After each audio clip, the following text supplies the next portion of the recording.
Like oh माझी रे अपना किनारा, ये काइंड ऑफ फोक ट्यून से ही लिया है। और सेम टाइप का और भी बहुत सारे गाने हैं, मगर in terms of Indian classical music आप देखिए, ये जो चिंगारी कोई बढ़ के, ये पूरा भैरवी क्या है। सरे नि सा गा मा पा धा पा मा गा रे सा रे नि सा धा नि सा रे गा रे सा नि रे सा चिंगारी। New kind of music, trend setter, और बहुत बहुत सारी चीजें उनके लिए कही जाती हैं। पता नहीं झाड़ू से भी जो आदमी म्यूजिक निकाल सकता है वो है। लोगों का काम है कहना, गा मा पा धा नि सा धा नि धा पा धा मा पा गा रे गा मा पा मा गा। Radio Nasha. Raghuda Panchamda is one name, R.D. Burman is one name, who has always been associated with a lot of experiments, new kind of music, trend setter, और बहुत बहुत सारी चीजें उनके लिए कही जाती हैं। पता नहीं झाड़ू से भी जो आदमी म्यूजिक निकाल सकता है वो ऐसा। एग्जैक्टली। सो आपके जैसे एक क्लासिकली ट्रेन्ड सिंगर के लिए R.D. बर्मन के कौन से गाने में सबसे ज्यादा रियाज और फिनेस आपको दिखाई देता है? देखिए, इतने सारे गाने और इतने टाइप के गाने उन्होंने बनाए हैं कि उसमें इंस्ट्रूमेंटेशन का जो यूजेज है वो एक अलग दुनिया है, और कंपोजिशन का जो दुनिया है वो एक अलग दुनिया है। मगर दोनों को मिला के वो जो बनाया वो एक बहुत वर्ल्ड बन गया। उनके पिताजी के हिसाब से वो जो फोक म्यूजिक लेके जो काम किया है with what is very interesting, like oh माझी रे अपना किनारा, ये काइंड ऑफ फोक ट्यून से ही लिया है। और सेम टाइप का और भी बहुत सारे गाने हैं, मगर in terms of Indian classical music आप देखिए, ये जो चिंगारी कोई बढ़ के, ये पूरा भैरवी क्या है। सरे नि सा गा मा पा धा पा मा गा रे सा रे नि सा धा नि सा रे गा रे सा नि रे सा चिंगारी, ये पूरा भैरवी के चुने हुए है ये गाना। और देखिए उसमें राग खमाज का भी बहुत सारे इंस्पिरेशन एंड एक्सपेरिमेंट्स किए हैं। ना ना ना रद रा, वो जो देखिए हो कुछ तो लोग कहेंगे, ये पूरा खमाज के ही है। लोगों का काम है कहना, गा मा पा धा नि सा धा नि धा पा धा मा पा गा रे गा मा पा मा गा मा पा धा नि सा गा नि सा नि धा पा धा मा गा। ये जो है ना वो पूरा खमाज किया है। तो बहुत सारे बहुत difficult song like Lata ji, Asha ji गाए हैं। स्पेशली मैं बोलूँगा जो पुराने जो राजेश खन्ना उनका जो फिल्म्स था, और बहुत सारे बेसिक एल्बम्स लाइक वो जो एल्बम था ना गुलजार जी का लिखा हुआ, दिल पड़ोसी है। ओके, दिल पड़ोसी है में R.D. बर्मन जो क्लासिकल का जो नंबर, एक गाना था उसमें भीनी भीनी भोर भोराई, ये पूरा राग टोड़ी के ऊपर है। तो कौन सा बोलूं कौन सा छोड़ू, तो इतने सारे गाने, ये कभी वेस्टर्न इन्फ्लुएंस्ड, कभी राग इन्फ्लुएंस्ड, कभी फोक इन्फ्लुएंस्ड, हर तरह के गाने हैं। और इतनी सारी जो राघव ने बातें कही, इतनी सारे गाने गुनगुना दिए। मैंने कहा था ना, नोट हर जगह सेम रहता है, कहीं हिलता नहीं। ओके राघव, नेक्स्ट क्वेश्चन তোমার কি মনে হয় R.D. বর্মন কোন সিঙ্গারের সঙ্গে সবচেয়ে ভালো জুটি পাকিয়েছিলেন নিজের? सबसे अच्छी जोड़ी कौन से सिंगर के साथ?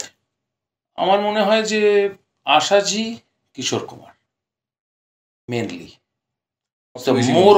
more hits with Asha ji and Kishore Kumar.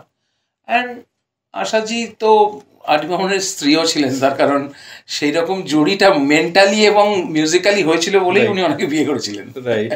আচ্ছা, R.D. বর্মনের কম্পোজিশনে যখন কথা বলি আমরা, মেলোডি থাকে, রিদম থাকে, মুড থাকে গানের, everything is so beautifully picked and put into one string together. তোমার নিজস্ব কোন অ্যারেঞ্জমেন্টটা, কোন গানের অ্যারেঞ্জমেন্টটা সবচেয়ে ভালো লাগে? Which is your favorite song arrangement wise? মানে আমার নিজের গান? হ্যাঁ, আরডি বর্মন। अच्छा आर डी बर्मन कोनो गान আমার अरेंजमेंट एरा प्रचुर আছে, बहुत सारा गाने हैं जो जिसका अरेंजमेंट, जिसका इंस्ट्रूमेंटेशन, जिसका experiment with various types of instruments, and not only with the musical instrument. তুমি প্রথমেই যেটা তুমি বললে যে from a comb to a water glass or whatever, so he was a genius. Actually ওনার ভেতরে না একটা সবসময় সাউন্ড জিনিসটাকে নিয়ে ওনার মাথার মধ্যে একটা কাজ করতো, যেটা ওনার ইউনিকনেস ছিল। শুধু তাই না, আমি ওনাকে যতটুকুনি মানে দেখেছি বা শুনেছি, ওনার সম্পর্কে জেনেছি, পড়েছি, যে সাউন্ড ছাড়া উনি যে ইনস্ট্রুমেন্টসগুলোকে ব্যবহার করতেন সেগুলো উনি প্রচুর বিদেশ থেকে কালেক্ট করতেন। ও আচ্ছা। হ্যাঁ, যেমন কিশোর কুমার সম্পর্কে অনেকে জানেন এটা খুব ভালো করে, যে কিশোর কুমার প্রচন্ড সিনেমা দেখতে ভালোবাসতেন। কিশোর কুমার প্রচুর রেকর্ড ওনার বাড়িতে কালেকশন ছিল। তো উনি যখনই বিদেশে যেতেন, নিউ ইয়র্কে, আমি একটা ঘটনা বলছি, নিউ ইয়র্কের একটা বড় রেকর্ডের দোকান আছে, এখনো আছে, এখন ভিনাইল হয়ে গেছে। সেইখানে একজন কি জিজ্ঞেস করেছিল যে আপনাদের এত বড় রেকর্ডের এখানে তো অনেক ইন্ডিয়ান, বলো হ্যাঁ ইন্ডিয়ান তো boss, lots of Indian came to buy records, so आप कोई फेमस आदमी आता है? बोलो famous, I don't know he is the famous और not, but some one people, one guy always bought some records from our shop. He is a very short guy, चश्मा पहन के आता है, जो कभी कभी पजामा कुर्ता पहनते हैं, मिस्टर बर्मन और समथिंग। নিউ ইয়র্কে বলছি যে উনি এসে এরকম গুচ্ছ গুচ্ছ রেকর্ডের বাঞ্চ কিনে নিয়ে যেতেন। তো বিদেশি রেকর্ড, বিদেশি গান বাজনাটাকে এত ভালো এক্সপ্লোর করতেন। শুধু তাই নয়, উনি আফ্রিকা যেখানে গেছেন সেখানে ডিফারেন্ট টাইপের যন্ত্র, মানে সাউন্ড কোথা থেকে ভালো আসতে পারে এবং সেটা দিয়ে কি হতে পারে, সেটা ওনার মনের মধ্যে না একটা ছক সারাক্ষণ কাজ করতো। এটা আমার সেটা বোধহয় উনি শালিমারে খুব ভালো ইউজও করেছেন। শালিমার ইউজ করেছে, মানে মনে হচ্ছে একটা কথা বলছি, এটা থেকে একটা রিদিম শুরু হতে পারে গানের, এইটাকে ভেবে উনি একটা কম্পোজিশন তৈরি করলেন, গুলজারজি বা কেউ ভালো লিখলো।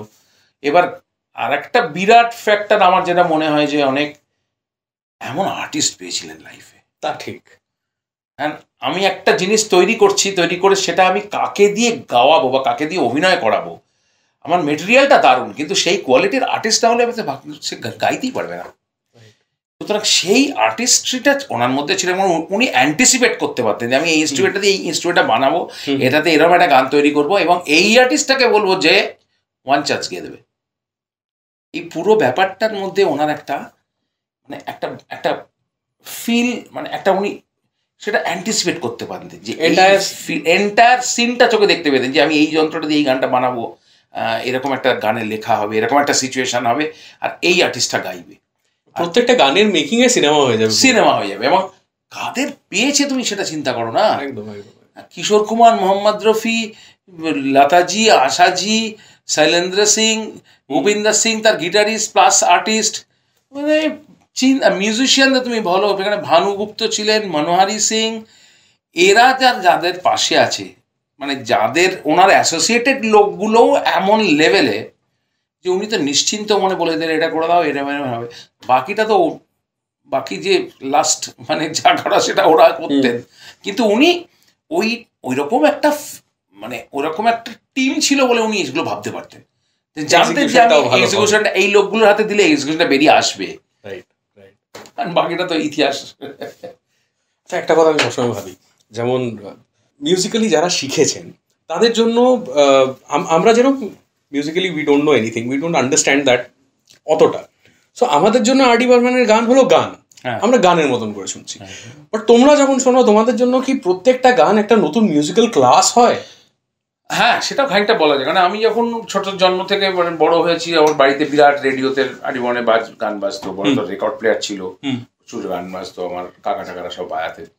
তো ইনিশিয়ালি শুনে তো সেই মিউজিক্যাল একটা যে একটা প্লেজার, একটা দারুণ আনন্দ সেটা হতো, কিন্তু আমি করতাম কি একটা গানকে না বারবার শুনে তার বিভিন্ন মানে বিভিন্ন রুটসগুলোকে দেখার চেষ্টা করতাম। প্রথম গানটা শোনার পরে তার পুরো গানটা এনজয় করলাম, তারপরে আমি তার লিরিক্সটা খেয়াল করছি, তারপরে আমি তার গায়কিগুলো দেখছি কীভাবে গাইছে, তারপরে দেখছি কী কী ইন্টারলুড বাজছে, কী কী ইনস্ট্রুমেন্টে বাজছে, কোথায় ভায়োলিন লাইনস একটা হালকা করে চলে গেল, কোথাও একটা ফ্লুট লাইন টুক করে বেরিয়ে গেল, কোথাও একটা রিদিমের করতে একটা মাঝে টুক করে একটা চেঞ্জেস হলো, হয়ে আবার ব্যাক টু ইয়ে হলো, এই নিখুঁত জিনিসগুলো আমি শুনতাম বরাবর, মানে সেটা এখনো আমি শুনি। কোনো একটা গানকে বারবার শুনে শুনে তার পেছন ফ্রন্টে ভয়েস থাকে, এটার পেছনে অনেক কিছু হচ্ছে, ওইটা না শুনলে কোনো লাভ নেই। যে তুমি আমি কথা বলছি, পেছনে অনেক ছবি টবি দেখা যাচ্ছে, রাইট। তাই তো? এবার সেগুলো আমরা তো দেখতে পাচ্ছি না, হ্যাঁ, কিন্তু যারা দেখবে তারা যদি ওগুলোকেও নোটিস করে অনেক কিছু দেখতে পাবে। বুঝলাম, এবার আমি বুঝলাম। আচ্ছা, আর ডি বর্মনের গান শুধু মানে শুধু শুনে নয়, ফিলও তো করি আমরা। যেমন একটা মেরা কুছ সামান যদি চলে, we feel a lot. Pyaar হামে kiss মোড় পে লে আয়া, we feel very happy, we feel like dancing, jumping around. So R D বর্মনের কোন এমন গান আছে যেটা তুমি পারফর্ম করতে গিয়ে ইমোশনাল ফিল করো খুব? কুছ তো লোক কহেঙ্গে, তারপর কাহি না যা, তারপর ওই গানটা, তো গান না মানে গুলিয়ে যায়, কোনটা বলবো কোনটা ভুলে যাচ্ছি মাঝে মাঝে, মানে এটা হয়, মানে হঠাৎ করে কেউ জিজ্ঞেস করলে মাথা থেকে বেরিয়ে যায়। হ্যাঁ, দুটো মাত করে মাথায় এলো। তারপরে ধরো कहना है, রাইট, পড়োসন। তারপর পড়োসন, হ্যাঁ, তারপরে ওই ইজাজতের সব কটা গান, মানে বলাই যায়, যে লিখেছে আর যে বানিয়েছে সাংঘাতিক সব করে দিয়েছে ওরা। কত আছে, বাসেরা বলে একটা ছবি হয়েছিল, প্রচন্ড ভালো। ওটা তো টাইটেল ट्रैकটাই অদ্ভুত, একটা हॉन्टिंग मेलोडी भीषण। सो इतने सारे गानों की हमने बात की, लिरिक्स की भी बात की। सो ওই যে এরাটা ছিল 70s বলো, 60s বলো, 80s বলো, we had very good lyricists in general, everybody used to write very well. Anand Bakshi. So সেটা কি তোমার মনে হয় আজকে সেই লিরিক্সের ডেপথ একটু কমে গেছে? দেখো, খুব ফ্র্যাঙ্কলি বলছি, আমি এটা অন্য একটা ইন্টারভিউতেও বলেছিলাম যে একজন লিরিসিস্ট বা একজন মিউজিক ডিরেক্টর যে একটা সময় সারা বছরে 20টা গান লিখত, সে এখন 200টা গান লিখে। So how can you expect যে every song should be in a same quality? Exactly, it's not possible, কারোর পক্ষে সম্ভব। এত কাজ বেড়েছে, এত বেশি কাজ হয়, যার ফলে কোয়ালিটি, সেটা ঠিক। কিন্তু এখনো দারুণ দারুণ লিরিসিস্ট আছেন, অনেক ভালো কাজ হচ্ছে, কিন্তু সেই কোয়ালিটিতে, মানে একটা লিরিসিস্ট যে সারা বছর 10টা গানের ভেতরে 9টা গানই সুপার হতো, একদম, এখন আর সেটা হয় না। তার কারণ সেই লিরিসিস্ট এখন সারা বছর 100টা গান লিখছেন, যার ফলে ওই 10, 12টা, 15টা দারুণ হচ্ছে, আর তার মধ্যেও বলা হয় জলদি চাইয়ে, জলদি চাইয়ে, জলদি চাইয়ে, জলদি চাইয়ে, কাল দে দো, কাল দে দো, কাল দে দো। So that happens. Okay, যেমন বাংলা ইন্ডাস্ট্রি বলো, হিন্দি ইন্ডাস্ট্রি বলো, they have been a lot of phases. Retro এরাটাকে গোল্ডেন এরা বলা হয়, 90sটাকে 80sটাকে একটা ফরগটেন এরার মধ্যে ধরা হয় মোস্টলি। 80s তো পুরোপুরি তাই ধরা হয়, প্রচুর সিনেমা আছে যেগুলো মনেও নেই বোধহয় যারা করেছে তাদের। সো বাংলা, হিন্দি সব জায়গাতে এতগুলো ফেজেস তুমিও দেখেছো, শুনেছো। বাংলা রেপারটোয়ার যেটা ছিল পঞ্চমদার, আর ডি বর্মনের, সেটাকে কি একটা আলাদা ইমোশনাল জোনে ধরা যায়? দেখো, এইভাবে বললে তাহলে তো সেই সময় আরো মিউজিক ডিরেক্টররাও ছিলেন, রাইট? আর উনি তো প্রিডমিনেন্টলি বাংলায় কাজ করতেন না। না, সুতরাং সেই সব মানুষকে ধরলে তো সেইভাবে সেই যে একটা আলাদা জোন, সেরকম কিন্তু আরো অনেকে ছিল, যেহেতু ওনার একটা ইউনিকনেস ছিল যেটা একদম সকলের থেকে একটু আলাদা, সেহেতু ওনার ব্যাপারটা মানুষের কাছে অন্যভাবে পৌঁছেছে। কিন্তু তুমি যদি অ্যাজ আ কম্পোজার বলো, সেই সময় আমি ধরো বলবো রোশনজি। ও ইয়েস, উনি তো আরেকটু আগেও ছিল, একটু আগেও, কিন্তু অনেক দিন পর্যন্ত কাজ করেছে। হ্যাঁ, তা ঠিক। আচ্ছা, তারপরে ধরো এই আমাদের কি যেন নাম, অপিনায়ার সাহেব আরো একটু আগেই, ওনার বাবাদের টাইমে মোটামুটি।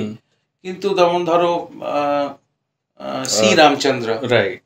আচ্ছা, তারপরে ধরো খৈয়াম সাহেব, আচ্ছা, রবিজি, এরা কিন্তু অলমোস্ট ওনার কাছাকাছি সময়েরই, হয়তো একটু সিনিয়র, কেউ ওনারা আরেকটু সিনিয়র, আমাদের এর একটু সিনিয়র, কিন্তু রবিজি কিন্তু রবিজি বা খৈয়াম সাহেব কিন্তু ওনার মোটামুটি কন্টেম্পোরারি কাজ করেছে। কিন্তু সেরম হয়েছে যেটা, সেটা ওনার একটা নিজের ইউনিকনেসের জন্য হয়েছিল। কিন্তু এরাও কিন্তু ইকুয়ালি, হয়তো ওনার মতো ওইরকম সুপার ট্যালেন্ট বলা যায় কম, কিন্তু প্রচুর ভালো কাজ করেছেন এরা। দা ঠিক। হ্যাঁ এবার হয় কি অনেক সময় অনেক বড় একটা মানুষের জন্য অনেকে ওভারশ্যাডোড হয়ে যায়, একদমই ঠিক। সেটা হয়। কিন্তু ওরা তাদের কাজ যদি শুধু শোনো, এমন এমন সব গান আছে আমি যাদের কথা বললাম, আনপ্যারালাল। একদম সেটা একদম। তুমি বলো লতাজির ভাই হৃদয়নাথ মঙ্গেশকর, এই মানুষটার কথা নিতে হবে। কম্পোজার হি ওয়াজ। রুদালি উনি করেছিলেন না? আরেকটা সিনেমাও করেছিলেন উনি, না লিবাস তো বোধহয় লিবাস করেছিলেন, লিবাস আর্টিবাস। আরেকটা গুলজার সাহেবের সিনেমা আছে যেটা উনি করেছিলেন, দুটো করেছিলেন, প্রত্যেকটা গান খুব ভালো। মানে কি কম্পোজার, মানে ভাবা যায় না কি সব সুর বানিয়েছেন উনি। আর একজনের কথা বলছি, রবীন্দ্র জৈন। আরে বাবা হ্যাঁ, ওনার গানগুলো ভীষণ হন্টিং হয়, জিনিয়াস লোক।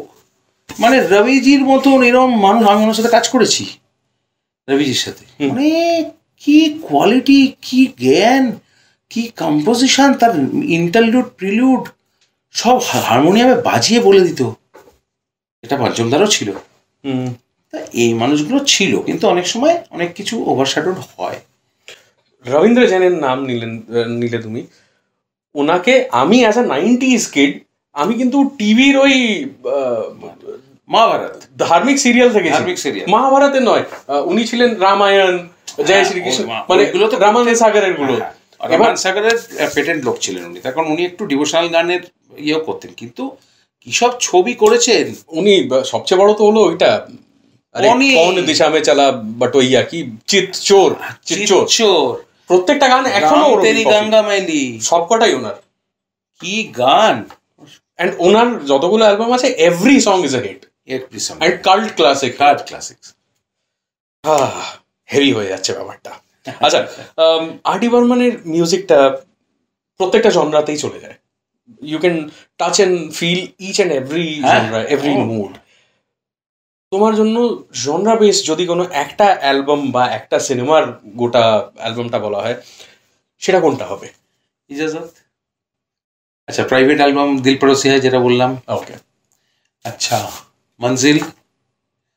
আচ্ছা, রিমঝিম গিরে সাवन। আচ্ছা, শোলে। ওকে। কত বলবে? মুকদ্দর কি সিকন্দর, না মুকদ্দর কি সিকন্দর, হ্যাঁ কালিয়ান জি, হ্যাঁ। আর বলো না, ঘর, গোলমাল। আরে অনেক অনেক লাইন দিয়ে লিস্টটা শেষ হবে না। তো নেক্সট কোয়েশ্চেন, তোমার যদি একটা কোনো গান রিক্রিয়েট করতে হয় আর.ডি. বর্মনের, কোনটা করবে? জাস্ট একটা রিমঝিম গিরে সাवन। ওইটার গানটার মধ্যে না একটা স্লাইটলি ক্লাসিক্যাল গাওয়ার একটা অপশনস আছে, মানে সেই পজিশন আছে, প্লাস মেলোডিটাও ওই ধরনের, এবং একটা রাগকে ভেবেই কম্পোজিশনটা মোটামুটি, তো তার ফলে ওটা রিক্রিয়েট করতে আমার একটু সুবিধা হবে। ওকে, সো নোট यहाँ भी लगेगा, एक ना एक दिन आएगा। Okay, last question, we won't take much of your time. My last question is, কোনো পার্সোনাল বা লো ফেজের সময় নিজের জীবনে আর.ডি. বর্মনের কোনো গান আমার মনে হয় যে ব্যাকগ্রাউন্ডে বাজছে? না, টু বি ভেরি ফ্র্যাঙ্কলি এরকম এই মুহূর্তে মানে এরকম খুব একটা বেশি হয়নি। তবে হ্যাঁ, মানে অবচেতন মানে আর.ডি. বর্মনের বহু গানই আমার মনে গুনগুন করি, হঠাৎ গিয়ে ফেলি, যেমন কিসকা রাস্তা দেখে, ওকে, বা পল পল দিল কে পাস। এগুলো তো হঠাৎ, মানে এগুলো তো মানে ব্লাডে মিশে যাওয়া জিনিস, তো এগুলো যখন তখন মাথা থেকে বেরিয়েই আসে। Thank you so much, Raghav da, and we look forward to meeting you again. Radio Nasha.